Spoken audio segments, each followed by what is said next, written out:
Halo semuanya, selamat datang di YouTube video pembelajaran Nur Ainul Miftahul Huda untuk mata kuliah analisis data dengan mata kuliah MPM 3S3. Nah, teman-teman semuanya, seperti yang bisa kalian lihat di RPS-nya bahwa setelah materi analisis regresi sederhana, maka materi berikutnya adalah tentang metode peramalan ya, metode peramalan yang juga menggunakan metode yang sederhana. Nah, adapun pokok pembahasan untuk yang metode peramalan ini ada beberapa yang bisa teman-teman lihat, yaitu tentang moving average, kemudian eksponensial, dan klasifikasi Pagels dan juga dekomposisi. Dan semua metode ini adalah berkaitan dengan metode peramalan tadi ya. Nah, bahan rujukannya untuk metode peramalan yang kita pelajari saat ini adalah bisa menggunakan bukunya Makridakis dan juga bisa menggunakan bukunya Box Jenkins ya. Nah, silahkan dibaca ya. Nah, kita akan masuk pada video kali ini kita akan membahas tentang moving average terlebih dahulu. Tapi sebelumnya kita harus paham dulu tentang konsep deret waktu ya. Nah, definisinya adalah deret waktu itu merupakan serangkaian pengamatan, jadi harus dilihat serangkaian ya pengamatan terhadap satu variabel yang diamati dari waktu ke waktu. Berarti harus ada komponen waktunya ya, dari waktu ke waktu. Biasanya dinotasikan dalam barisan variabel acak YT dengan T-nya itu adalah 0, plus minus 1, plus minus 2. Jadi lak 1 atau min 1, lak 2, min 2, dan seterusnya. Lak positif berarti maju ya, lak maju, lak negatif berarti lak mundur. Nah, untuk syaratnya, ini adalah syarat mutlaknya ya, wajib hukumnya.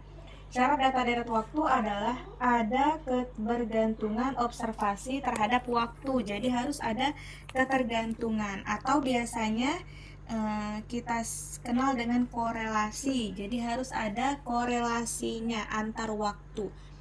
Nah, karena data deret waktu ini kita mengamati suatu variabel, hanya satu variabel saja, tapi dengan serangkaian pengamatan, maka kita harus melihat kebergantungan observasi yang sama terus tapi terhadap waktu, antar waktu gitu ya. Jadi kalau deret waktu berbeda dengan regresi yang sebelumnya kita pelajari. Kalau regresi kita mengamati beberapa objek kemudian tidak ada komponen waktunya. Tapi kalau deret waktu kita mengamati satu objek dan kita lihat perkembangannya dari waktu ke waktu. Syarat mutlaknya apa? Syarat mutlaknya adalah harus ada ketergantungan observasi terhadap waktu. Jadi harus ada korelasinya, harus ada ketergantungannya. Nah,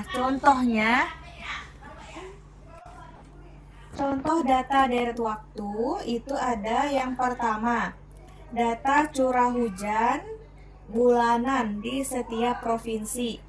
Jadi data curah hujan bulanan. Nah, ditebalkan bulanannya berarti bulan Januari, Februari harus konsisten bulanannya ya. Nah, syaratnya apa? Berarti data curah hujan itu harus ada ketergantungan observasi terhadap waktu. Harus ada kaitannya. Curah hujan bulan ini ternyata dipengaruhi oleh curah hujan bulan sebelumnya lagi. Kemudian juga data penutupan harga saham harian. Harga saham bisa banyak ya, bisa harian, bisa bulanan, tergantung kita set ketika mengambil data di Yahoo Finance biasanya. Nah, kalau harga saham ini agak sedikit berbeda. Kenapa? Karena harga saham hanya dibuka saat Senin sampai Jumat saja, hari kerja saja ya. Sedangkan Sabtu Minggu itu libur, tidak ada harga saham di Sabtu Minggu. Sehingga akan ada bolongan tuh kalau kita ambil data harian, hari Senin, Selasa, Rabu, Kamis, Senin lagi. Nah, itu bisa ditoleransi karena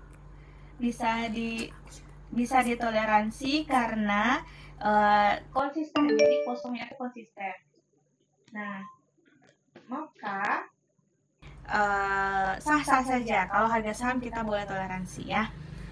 Kemudian yang ketiga data harga emas tahunan, berarti tahun 2024, 2023, 2022, 2021 dan seterusnya dan ke belakangnya ya. Nah, jadi kuncinya seperti itu, harus ada keterkaitan antar waktu dan juga harus waktunya juga tetap tulaknya sama gitu. Kalau 1 bulan semuanya, kalau harian seharian semuanya seperti itu. Nah, berikutnya adalah untuk minimalnya. Nah, ini syarat minimalnya, data deret waktu itu sebenarnya belum ada yang fix banget harus datanya segini, tapi rata-rata kebanyakan penelitian itu menunjukkan data minimalnya adalah 40. Kenapa 40? Jadi seperti ini. Karena kita ingin deret waktu ini goalsnya adalah memprediksi. Jadi kita mau prediksi masa depan istilahnya. Jadi kita istilahnya, kalau saya gambarkan, misal ada plot, kita punya data hariannya seperti ini. Ini adalah masa lalunya ya, historisnya. Historis. Nah, kita pengen prediksi kira-kira ke depannya ini akan seperti apa.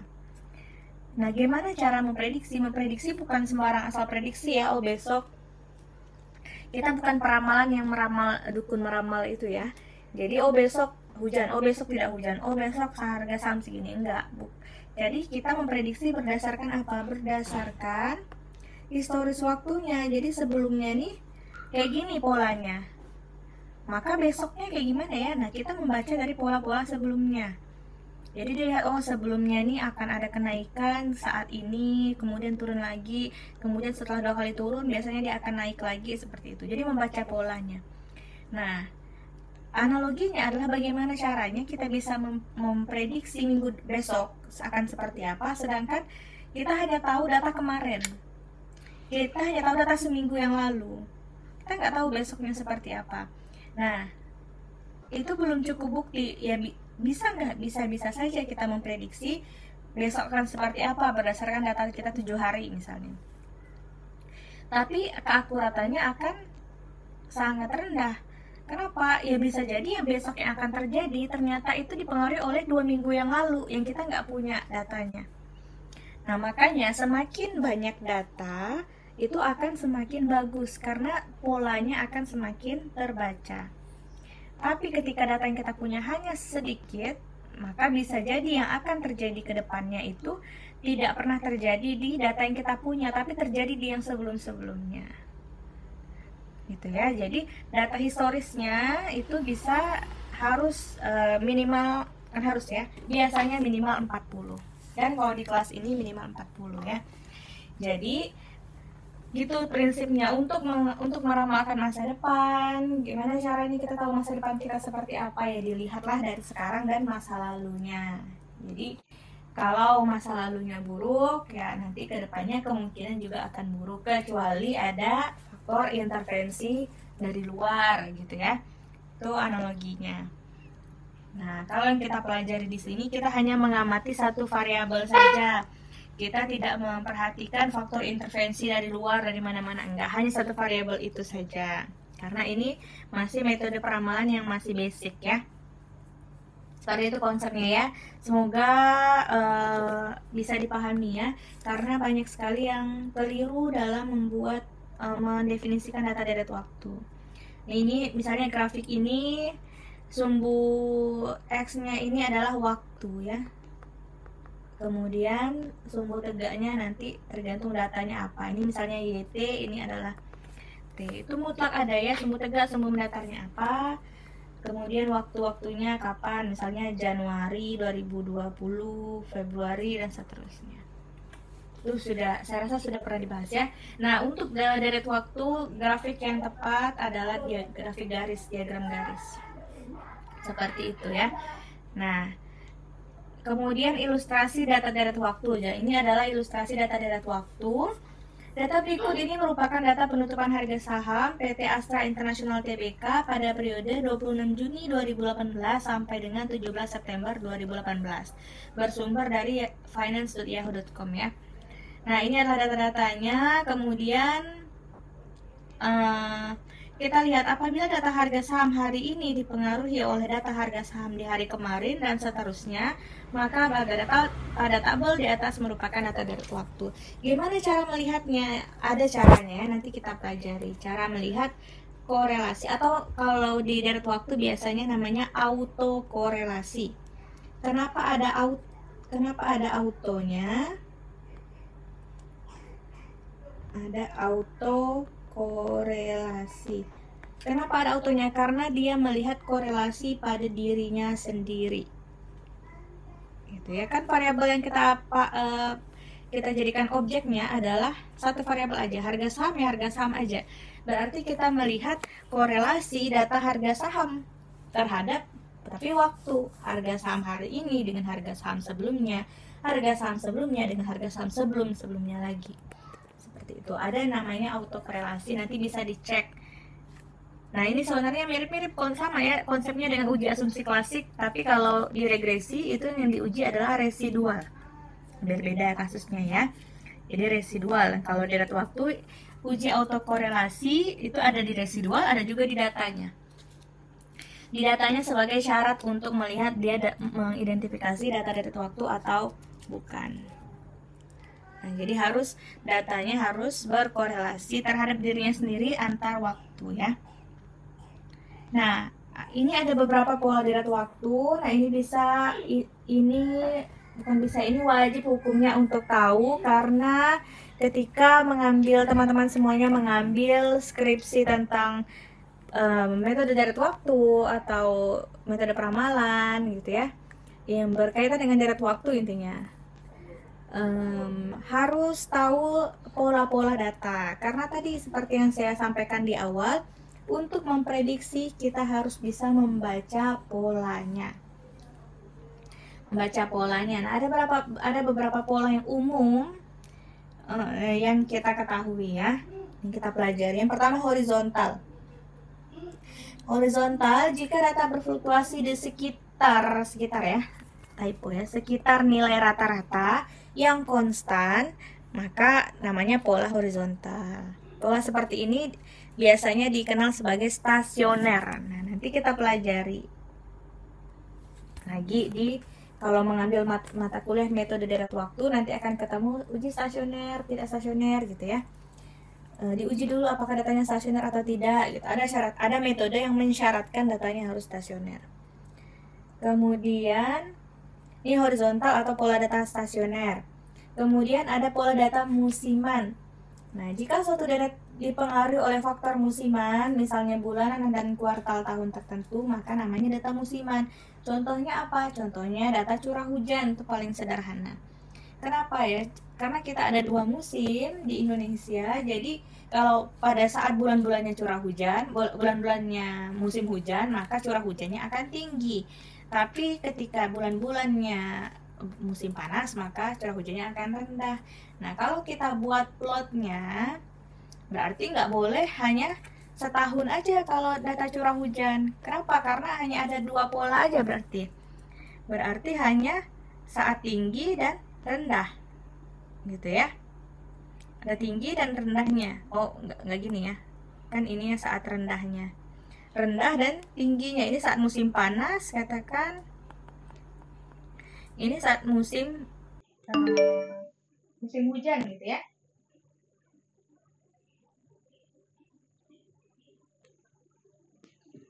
Nah, jadi harus datanya harus cukup gitu. Kalau musiman datanya harus panjang, berapa tahun gitu misalnya, supaya terlihat musimannya.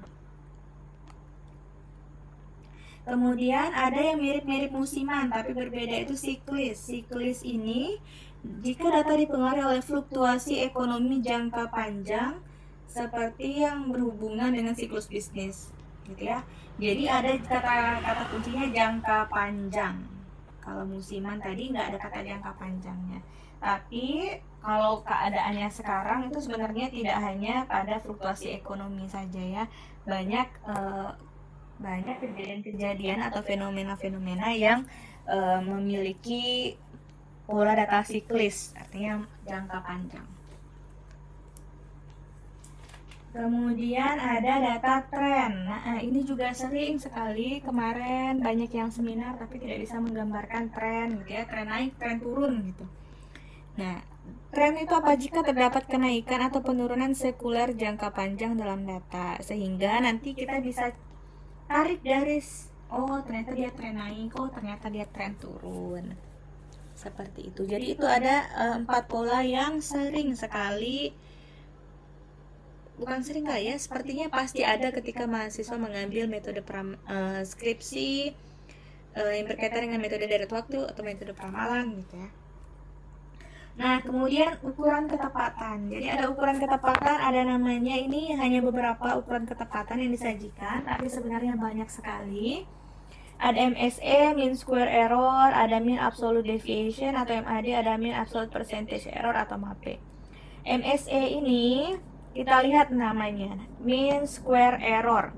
Berarti kita dari belakang, error. Gimana cara mencari error atau residual? Maka caranya adalah dengan mengurangkan data observasi kita dengan data dugaannya atau prediksinya. Jadi YI dikurang Y topi I. Kemudian square. Square ini adalah pangkat 2, maka datanya kita pangkatkan 2. Kemudian mean. Berarti mean ini adalah rata-rata. Rumus rata-rata apa? Berarti dijumlahkan baru dibagi dengan observasinya. Begitu juga dengan yang lainnya ya. Yang seperti MAPE. MAPE ini juga paling sering sekali mahasiswa mengambil skripsi dan menyajikan MAPE tapi belum paham gimana cara menghitungnya ya. Jadi gimana caranya? Dari belakang error gimana cara ngitungnya? Berarti ini percentage, berarti kalikan 100. Absolute berarti diabsolutkan gitu ya. Mean berarti kita cari rata-ratanya ya. Percentage kan berarti dibagi dengan ini dikali 100. Seperti itu. Jadi ini alat beberapa ukuran ketepatan. Ada juga pakai AIC, BIC, RMSE gitu. Nah, ini disajikan ganjil. Kenapa ganjil? Karena nanti ukuran keakuratan atau ketepatan ini akan digunakan salah satunya untuk memilih mana model yang terbaik. Nah, karena kita mau memilih dari beberapa model, maka kita harus melihat yang terkecilnya mana biasanya. Nah, itu kalau kita memilih satu model dari beberapa model. Atau bisa juga kita jadikan sebagai ukuran keakuratan. Oh, ternyata model kita hanya mampu mengukur keakuratan variabel ini sebesar berapa persen. Seperti itu ya. Nah, kriterianya, ini tentang kriteria ini sebenarnya banyak sekali sumber-sumbernya. Jadi silahkan teman-teman boleh berpegang pada sumber yang akurat ya, pada buku bisa. Lihat aja buku-buku time series, biasanya menyajikan sumbernya, keakuratannya. Jadi urutannya adalah lihat dulu dari buku, dari international journal yang terindeks Scopus.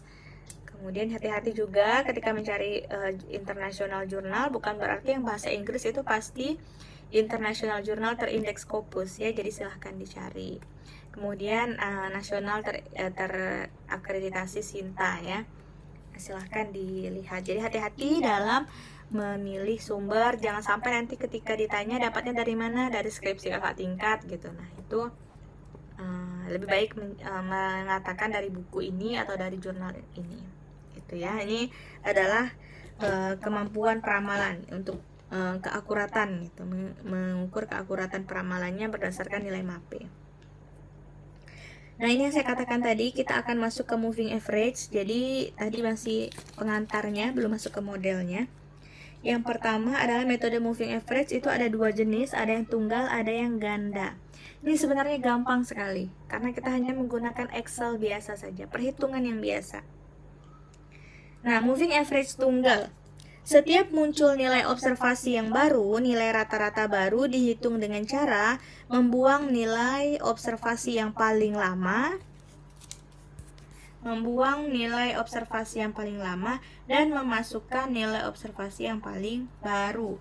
Nilai rata-rata bergerak ini digunakan sebagai nilai peramalan untuk satu periode ke depan. Berarti ini ada ketentuan-ketentuannya. Oke, waktunya kita lihat tabelnya ya. Di kolom yang pertama, ini kolom pertama. Ini kolom kedua, ini kolom ketiga. Kolom pertama itu tentang waktu, kolom kedua rata-rata bergerak, kolom ketiga adalah ramalannya. Waktunya T, rata-rata bergeraknya, X-nya adalah X1 tambah X2 sampai XT dibagi dengan T. Ramalannya adalah FT plus 1, kan ramalan, berarti periode kedepannya adalah sama dengan sigma XI dibagi T, sama saja dengan menghitung rata-rata. Dan seterusnya. Ini lebih mudah kalau kita lihat di contohnya ya. Nanti kita akan ke contohnya. Nah, karakteristik moving average order T, karena tunggal berarti order T hanya berkaitan dengan T periode terakhir dari data yang diketahui. Ingat ya, hanya berkaitan dengan T periode terakhir dari data yang diketahui. Yang kedua, jumlah titik observasi dalam setiap rata-rata tidak berubah dengan berjalannya waktu. Maksudnya apa? Nanti kita lihat. Nah, kelemahannya memerlukan penyimpangan lebih banyak karena semua T pengamatan terakhir harus disimpan, tidak hanya rata-ratanya. Yang kedua, tidak dapat mengatasi dengan baik pada data yang mengandung tren dan musiman. Sebenarnya kelemahan ini nanti bisa kalian tambahkan ketika kalian sudah mempelajari beberapa metode dan kalian membandingkan. Oh, ternyata moving average itu tidak bisa ini. Nah, itulah yang sering juga ditanyakan ketika seminar. Kenapa kamu memilih metode ini? Nah, bisa disampaikan salah satu caranya dengan menyampaikan kelebihan dan kekurangan model lain sehingga kalian memutuskan mengambil model ini. Nah, ini contohnya. Tabel berikut menyajikan data pengunjung suatu tempat perbelanjaan di bulan Januari sampai November pada tahun tertentu. Lakukan peramalan jumlah pengunjung pada bulan Desember menggunakan moving average 3 periode. Ini saya sampaikan dulu, ini hanya contoh ya, jadi tidak 40. Jadi hanya contoh untuk perhitungan saja. Nah, ini adalah bulannya Januari sampai November, observasinya sudah ada di tabel ya, 200, 135 dan seterusnya. Gimana caranya kita bentuk tabel yang tadi? Tapi kita tambah kolomnya ya, karena mau menghitung MAPE-nya. Oke, waktunya berarti bulannya Januari, Februari sampai November, dan Desember adalah untuk peramalannya. Ini untuk peramalannya. Kemudian observasinya sudah kita tuliskan lagi. Nah, kita lihat perintahnya adalah moving average 3 periode. Kenapa 3 periode? Nah, ini memang perintahnya 3 periode. Tapi nanti gimana kalau ada kasus nyatanya, Bu? Ya kalian cek, nanti kalian pilih modelnya berdasarkan ukuran tadi, bisa dipilih berdasarkan 3 ukuran ini. Jadi hitung juga MSE, hitung MAD, hitung MAPE, mana yang terkecil. Nah, itulah model terbaiknya. Itu nanti ya kita pelajari. Nah, setelah itu moving average 3 periode. Berarti kita mulai dari yang keempat. Kenapa? Kan kita mau hitung average-nya, rata-ratanya. Dari 3 periode sebelumnya. Berarti yang bulan April adalah 200 tambah 135 tambah 195. Dapatnya dari sini ya. Dibagi 3 karena 3 periode. T-nya 3. Dapatlah moving average 3 periodenya segini. Kemudian Mei berarti 3 periode sebelumnya lagi. Berarti yang ini. Nah, sangat gampang ya. Juni berarti 3 periode sebelumnya lagi. Berarti dari 195 sampai ini. Dapatlah moving average-nya, dapatlah hasil. Ini hasil nilai dugaannya ya. Jadi nilai dugaannya, atau kalau misalnya ini XT, ini adalah X topi T-nya. Nah, ini dapat hasilnya. Kemudian peramalannya Desember. Desember ini kan kita nggak punya nih datanya. Tapi kan moving average 3 periode, berarti ini kita rata-ratakan. Dapatlah peramalannya 244.